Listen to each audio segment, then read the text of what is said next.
ओम नमो भगवते वासुदेवाय। ओम नमो भगवते वासुदेवाय। ओम नमो भगवते वासुदेवाय। ओम नमो भगवते वासुदेवाय। ओम नमो भगवते वासुदेवाय।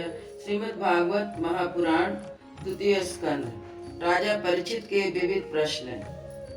राजा परीक्षित ने कहा सुखदेव जी महाराज से, भगवान आप वेद वक्ताओं में श्रेष्ठ हैं।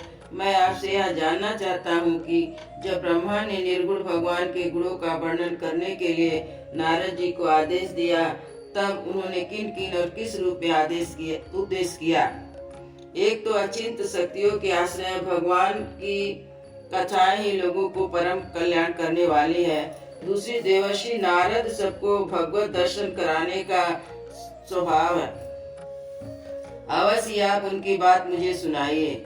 महाभागवान सुखदेव जी, आप मुझे ऐसा उपदेश कीजिए कि मैं अपने आसक्ति रहित मन को सर्वथा भगवान श्री कृष्ण में तन्मय करके अपना शरीर छोड़ सकूं। जो लोग उनकी लीलाओं का श्रद्धा के साथ नित्य श्रवण और कथन करते हैं, उनके हृदय में थोड़े ही समय में भगवान प्रकट हो जाते हैं। श्री कृष्ण कान के छिद्र के द्वारा अपने भक्तों के भाव में हृदय कमल पर जाकर बैठ जाते हैं। जैसे शरद ऋतु जल का गंदापन मिटा देती है, वैसे ही वे भक्तों के मनोमल का नाश कर देते हैं। जिसका हृदय शुद्ध हो जाता है, वह श्री कृष्ण के चरण कमलों को एक क्षण के लिए भी नहीं छोड़ता। जैसे मार्ग के समस्त क्लेशों से छूटकर घर आया पथिक अपने घर को नहीं छोड़ता। भगवान जीव का पंचभूतों के साथ कोई संबंध नहीं है, फिर भी इसका शरीर पंचभूतों से ही बनता है।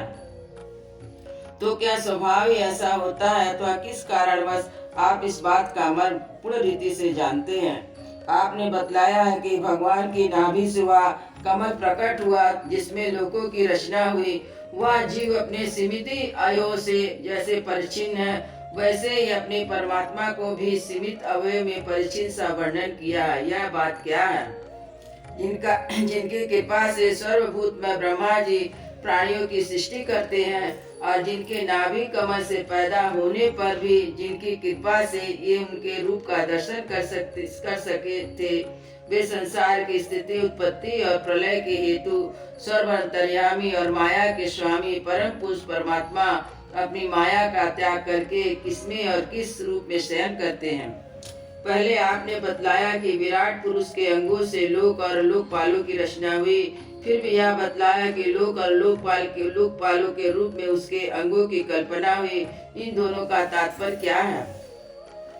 महाकल्प और उनके अंतर्गत अवान्तर कल्प कितने हैं? भूत भविष्य वर्तमान काल का अनुमान किस प्रकार किया जाता है?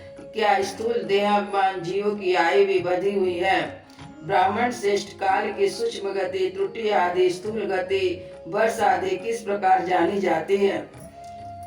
विविध कर्मों से जीवों की कितनी और कैसी गतियां होती है? देव, मनुष्य आदि योनियां सत रज तम इन तीनों गुणों के फलस्वरूप भी प्राप्त होती है। उनके चाहने वाले जीवों में कौन कौन से किस किस योनि को प्राप्त करने के लिए किस किस प्रकार से कौन कौन से कर्म स्वीकार करते हैं? पृथ्वी, पाताल, दिशा, आकाश, ग्रह, नक्षत्र, पर्वत, नदी, समुद्र, द्वीप और उनमें रहने वाले जीवों की उत्पत्ति कैसे होती है? ब्रह्मांड का परिमाण और बाहर भीतर दोनों प्रकार से बतलाइए। साथ ही महापुरुषों के चरित्र, वर्णाश्रम के भेद और उनके धर्म का निरूपण कीजिए। युगों के भेद, उनके परिणाम, उनके अलग अलग धर्म तथा भगवान के विभिन्न अवतारों का परम आश्चर्यमय चरित्र भी बतलाइए।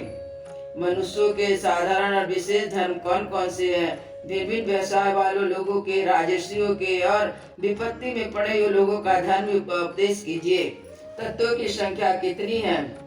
उनके स्वरूप और लक्षण क्या है? भगवान की आराधना की और आत्मयोग की विधि क्या है? योगेश्वर ने क्या क्या ईश्वर प्राप्त होते हैं तथा अंत में उन्हें कौन सी गति मिलती है? योगियों का लिंग शरीर किस प्रकार भंग होता है? वेद, उपवेद, धर्मशास्त्र, इतिहास, पुराणों का स्वरूप एवं तात्पर्य क्या है? समस्त प्राणियों की उत्पत्ति, स्थिति, प्रलय कैसे होता है? बावली, कुआं खुदवाना आदि, स्मार्ट यज्ञ आदि वैदिक कर्म एवं काम कर्मों की तथा धर्म, अर्थ, कामों के साधनों की विधि क्या है? प्रलय के समय जो जीव प्रकृति में लीन रहते हैं उनकी उत्पत्ति कैसे होती है? पाखंड की उत्पत्ति कैसे होती है? आत्मा के बंध मुझ का स्वरूप क्या है और वह अपने स्वरूप में किस प्रकार स्थित होता है? भगवान जो परम स्वतंत्र है वे अपनी माया से किस प्रकार क्रीड़ा करते हैं और उसे छोड़कर साक्षी के समान उदासीन कैसे हो जाते हैं? भगवान यह सब मैं आपसे पूछ रहा हूँ। मैं आपकी शरण में हूँ महामुनि। आप कृपा करके क्रमशः इसका सात्विक निरूपण कीजिए। इस विषय में आप स्वयंभू ब्रह्मा के समान परम प्रमाण है। दूसरे लोग तो अपनी पुण्य परंपरा से सुनी सुनाई बातों का अनुष्ठान करते हैं। ब्राह्मण, आप मेरी भूख प्यास की चिंता ना करें। मेरे प्राण कुपित ब्राह्मणों के साप के अतिरिक्त किसी कारण से नहीं निकल सकते, क्योंकि मैं आपके मुखारविंद से निकलने वाली भगवान की अमृतमय लीला कथा का पान कर रहा हूँ। सूत जी कहते हैं, सौनक आदि ऋषियों जब राजा परीक्षित ने संतों की सभा में भगवान की लीला कथा सुनाने के लिए इस पर प्रार्थना की, तब सुखदेव जी बड़ी प्रसन्नता हुई और उन्होंने वहीं वेद तुल्य श्रीमद् भागवत महापुराण सुनाया, जो ब्रह्म कल्प के आरंभ में स्वयं भगवान ने ब्रह्मा जी को सुनाया था। पांडु वंश शिरोमणि परीक्षित ने उनसे जो जो प्रश्न किए थे वे उन सब का उत्तर क्रमशः देने लगे। अयोध्या श्री राम लला की जय, वृंदावन बिहारी लाल की जय, सतगुरु महाराज की जय।